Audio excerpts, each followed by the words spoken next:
guys, it's Morgan and To The Point Equestrian. This is my first saddle video. I'm going to keep it really basic and just discuss the parts of the saddle. That way in the future, when I have videos that are a little bit more complicated talking about saddle fit, the terminology that I'm using will make sense to everybody. So let's start with the structure that's inside of a saddle, which is called the tree. We have a pommel in the front, the cantle in the back, and the bars, which run and connect the two. Most trees are going to be made out of either a wood, which will be laminated to prevent any kind of moisture getting inside of the wood and causing it to warp, or a polymer or a composite like this. Trees will also have a webbing that runs from the pommel to the cantle and then across the seat. This creates a softer surface for the rider to sit on. In the front of the saddle, we have the head plate, which is this piece of metal right here. This comes in a variety of different shapes, so you have to make sure that the shape that you have is appropriate for the horse that you have. This is more of a kind of a keyhole or a bell shape, but they also come in more of an A-frame or a hoop tree, which is kind of like a half circle for the really, chubby ponies, halflingers, Parisians, things like that. And when we're talking about the width of a tree, we are talking about the distance between the tree points, but what ultimately has to be correct in order for the saddle to fit the horse is for the angle here to match the area directly behind the horse's scapula. There's a lot of variation in tree point length and width, which is why from manufacturer to manufacturer, and that is why medium in one brand doesn't always equate to medium in another brand. Now let's take a look at a fully dressed saddle. We have the pommel in the front, the cantle in the back, the seat right here where the rider sits. We have the jockey skirt, which covers the stirrup bar. We've got the flap down here. We have the knee roll up front. Sometimes the knee roll covers the block, and sometimes the block is integrated into the knee roll itself. In this case, it is integrated.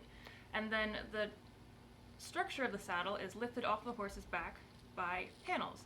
Panels can be filled with wool, they can be filled with foam, air, or a combination of the two.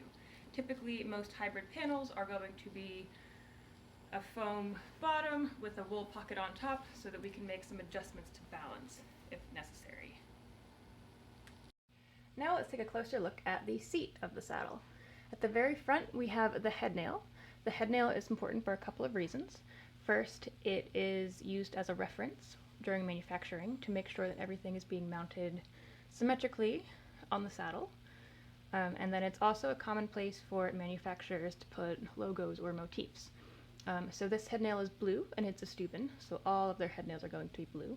Another place, if you're not sure who made a saddle, that you can look for clues is underneath the jockey skirt.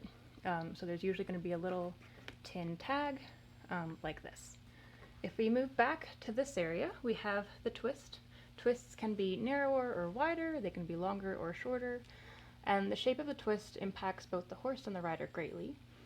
And one of my biggest challenges as a saddle fitter is when I come across a horse and rider pair that prefer different twists. So frequently I have people with narrower hips on wider horses, and somebody's going to have to compromise. Either the rider's going to have to ride in a saddle where they either get the narrow twist, but the tree is built so high off the horse's back that they lose a lot of contact with the horse, or just ride in a twist that's too wide.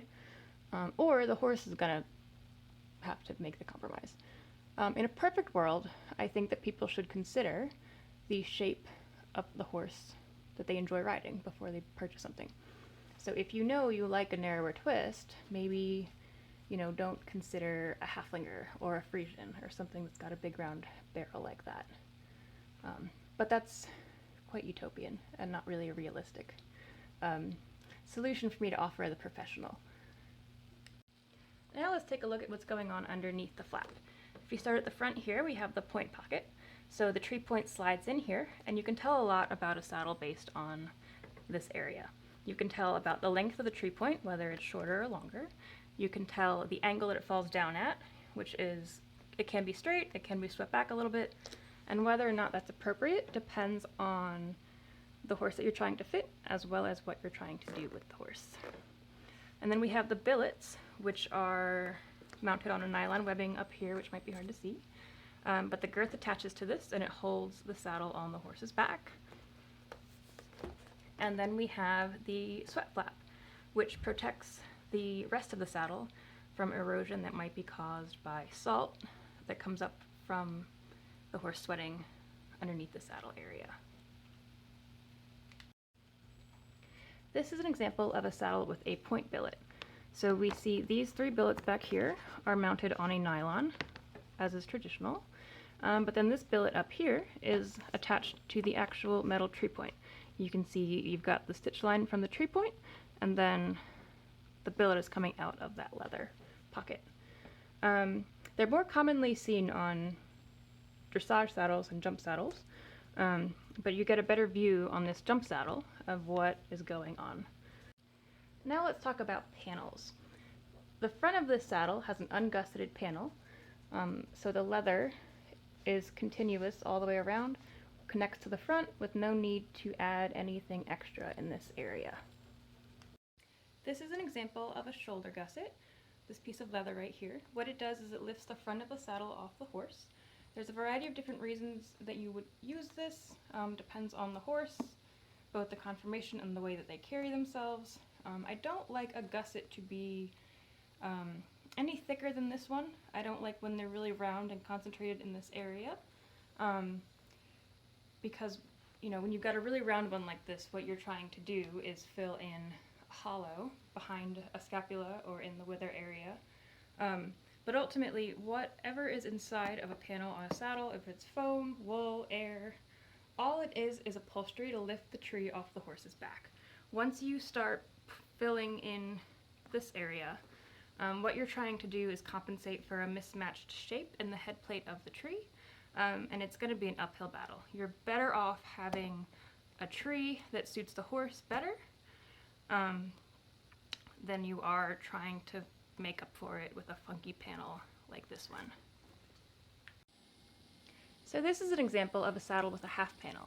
As you can see, the panel cuts off right below the tree point, leaving the sweat flap to be pretty flexible. This gives the rider closer contact with the horse, and it also is helpful on horses that have a rounder shape, and where shifting side to side is a problem. Sometimes the full panel will bat wing out and push the saddle side to side. So this will prevent that from happening. So this is an example of a saddle with a full panel. You can see that the wool panel here extends all the way down the length of the sweat flap. This provides more support if we're trying to get a lot of lift at the front of a saddle, or it can augment the feeling of a thigh block if a rider likes to have more support under their leg. If we take a look at the back of the saddle, we can see these white lines through the panel. What those are gusset lines, so that means that this saddle has a larger panel in the back to lift up the back of the tree and correct the balance on the horse. Gussets can come in a variety of different shapes in the back. Sometimes you'll see them more squared off, so this line will come straight down and then around.